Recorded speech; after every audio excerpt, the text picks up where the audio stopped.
Hey everyone, it's Ben Hardy here, and in today's video we're going to be going over the all-new 2022 Toyota Tundra Capstone Edition. And so with all that being said, we're going to get into the package, my thoughts on it, and then we'll sum things up. Let's get into the video. So Toyota just released information on a new package for the all-new Tundra called the Capstone Edition. And it sounds like this package is made to go and fight against the Ford F-150 Limited and then the Ram 1500 Limited as well.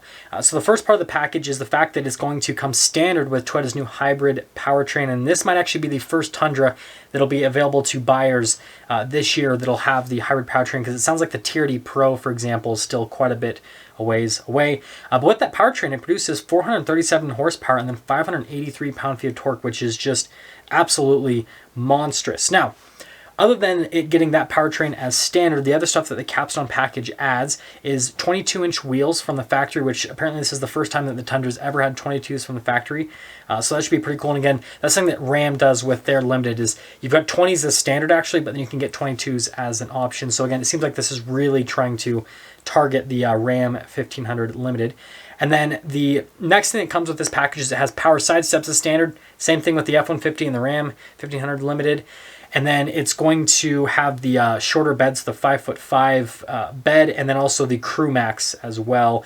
And it makes sense, right, that they're going to do the bigger cab and the shorter bed, because that's what most people purchase. It's like something like 90-95% of truck buyers purchase larger cab, shorter bed with their trucks. So them doing this electric truck makes sense. It's going to come standard with the fully digital gauge cluster, and then also the larger 14-inch infotainment system is also going to be standard as part of this package. So it's basically going to get the best powertrain. It's going to have the nicest wheels a Tundra's ever had. It's also going to be in the configuration that most people purchase. Anyways, moving on from that, interior-wise with the truck, it's going to have really nice leather seats. You guys will see that with the pictures of this truck. Basically, it's going to have the nicest seats that you'll ever be able to get in a Tundra. So they're going to use real leather, similar to what Ram does with their Limited.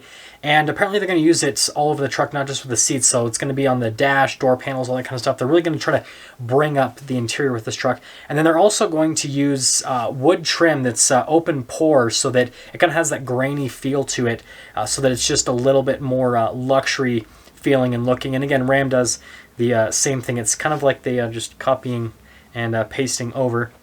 It's also going to come standard with a panoramic sunroof, which is pretty big, and that's something that Toyota does with their packages. It seems like they try to add as many they try to put as much equipment as standard equipment, so that there's not that many options you can add on to make it so that it's a little bit of a better value. But then that raises the base price, so it's kind of like a it's a good thing and it's a bad thing that they make so much stuff standard. And then also it's going to have acoustic glass for the front doors, and I imagine in the future they'll probably move that to the rest of the vehicle. That's what Jeep did with their new Grand Wagoneer, for example, is the whole thing has acoustic glass, and it actually does make a significant difference with the vehicle. So it will actually have, it'll just sound quieter in the interior compared to the other Tundras. Now, from a towing and payload capacity perspective, it's not like it's still going to be competitive. It's still going to be able to tow over 10,000 pounds. The payload's going to be almost 1,500 pounds with this package. So again, that's competitive with the F-150 Limited, and then with the Ram 1500 Limited. They're both around the same amount with towing and payload. Now, the final thing is pricing. This hasn't been announced yet, but the fully loaded packages, the 1794 edition, for example, starts at $62,715, and that includes the destination charge. So with this package being above that, I imagine with the options and everything it's getting with the hybrid powertrain, all that kind of stuff, it's probably going to start somewhere in the mid 60s to low 70s, again, depending on exactly how they want to, I guess, put this against the Ram and the Ford. So expect a pretty high base MSRP of the truck. Now, in terms of my thoughts on this package, I think it's great that they're releasing a luxury package for the Tundra, so they have every single segment covered. Because on the base side of things, right, you have like the SR and the SR5, which will apply to people that want to heavily modify the truck, and so they want to buy a truck that has a lower cost, and then also use as a work truck, right? So again, lower cost means they can beat it up and not feel as bad. And then you have the middle of the line buyers, which will purchase something like the Limited or the TRD Sport, for example, because the TRD Sport actually has a really nice interior now. And again, that's kind of like middle of the line. And then you've got the people that want a little bit more luxury, so they'll get something like a Platinum And then you have the hardcore off-roaders, which, well, you have two segments, right? You've got the TRD off-road, which again kind of sits in that middle of the line package, or the hardcore off-roaders, which will go for the TRD Pro. And then we've got that 1794 edition, which was originally kind of like the top-of-the-line cowboy-themed truck.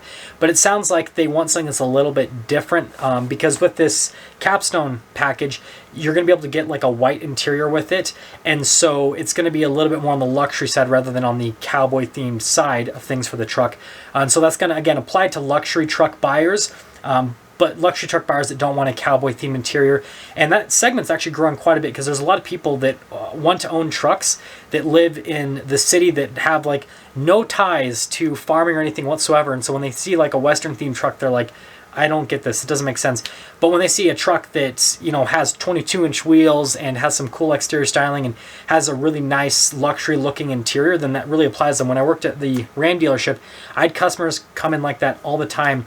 A lot of them were like CEOs and CFOs of different companies and everything, and so they just wanted a truck to do truck things, right? And so they'd come in and they'd buy a Ram Limited because it had a really nice interior, and the interior kind of had that, it wasn't too cowboyish. That's what a lot of them would tell me, and so I think that's what Toyota is really trying to do with this package, and so I think it's really smart. I think it's a great package for them to add. I'm glad that it comes with a bunch of standard equipment, and as long as the pricing is reasonable, as long as it's, I think mid-60s would be great for this package. That means that it is basically going to be something that's as nice as a Ram 1500 Limited or a Ford F-150 Limited, but at a significantly lower cost. And so that's going to attract new buyers that are going to go for Toyota for the reliability of the truck, but then also getting, you know, kind of a better bang for your buck, because a loaded up Ram 1500 Limited with the options this truck will have, right? So talking about getting the bigger touchscreen, nicer sound system, panoramic sunroof, all that fun stuff, you're looking at well over $70,000. And then for an F-150 Limited with similar equipment, you're looking at mid-70s, high 70s roughly, depending on the exact truck. And so this will actually be a very good value. Actually, if you take into account the power boost, you're about $80,000 for the Ford, actually. So yeah, really good value overall with the truck. But I want you guys to let me know what you think about this new Capstone package, and if you're thinking about purchasing one.